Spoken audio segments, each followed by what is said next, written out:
কেরালায় এসে আজ প্রথম ঘুরতে যাচ্ছি গাইস। প্রথমে চাবিটা বাইকে দিয়ে দেখি, ভাই সেলফ ডাউন হয়ে গেছে। কি সর্বনাশ, বৌনির খেপে টায়ার বাস্ট। প্রথম দিন যাচ্ছি ভাই ঘুরতে, প্রথম দিনই বাইকের এই অবস্থা।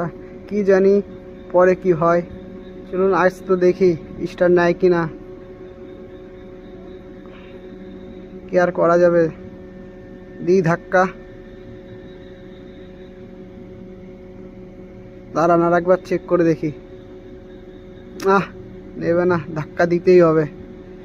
খারান, একটু ধাক্কা মেরে নি। যাক, বাঁচা গেল, নিয়ে এনেছে এক ধাক্কায় স্টার্ট। বেশ, তাহলে চলুন শুরু করা যাক। তো আজ আমরা যেতে চলেছি কেরালার একটি বিশেষ জনপ্রিয় স্থান, যেটার নাম হলো চাওয়াকাট বিচ। এখান থেকে বেশি দূর না, জাস্ট 20 কিলোমিটার দূর। তো এখন সময় হয়েছে বিকেল 4টের আশপাশে। তো আমরা যাচ্ছি বিচে, সমুদ্রের পাড়ে সূর্যাস্ত দেখতে। তো হাতে আমাদের কাছে বহুত সময় আছে, যেহেতু এখানে নতুন জায়গা, অচেনা জায়গায় যাচ্ছি, তো একটু সময় নিয়ে বেরিয়ে পড়লাম।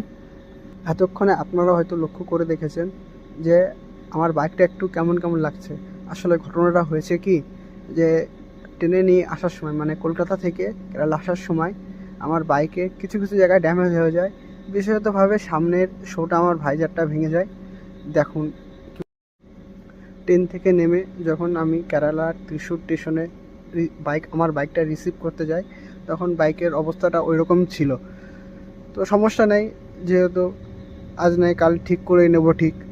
কিন্তু এখানে যখন পৌঁছে এসেছি, তো কেরালা দেখেই বাড়ি যাব। আর একটা কথা হলো যে আমি বাইকটা রিসিভ করার পর থেকেই আমার এই বাইকে ব্যাটারির সমস্যা দেখা দিয়েছে। যতবারই আমি চালিয়ে রেখে এসেছি, কিছুক্ষণের পরেই আবার কিন্তু ব্যাটারির সেলফ ডাউন হয়ে গেছে। তো এই সমস্যাটা একটু খুবই গুরুতর। তো যাই হোক, দেখা যাবে এখন। তো আমরা যেহেতু অচেনা জায়গায় যেতে চলেছি, তো এই আমাকে গন্তব্যে পৌঁছে দিতে পারে একমাত্র গুগল। তো ফোনটা বের করে জিপিএসটা আগে অন করে নিই, লোকেশন সেট করে তারপরে বেরোবো। আর শালা লোকেশন খুলতে যা কি যে খুলে ফেললি, মাথাও কাজ করে না। চলুন যাকে, এসে তো লোকেশন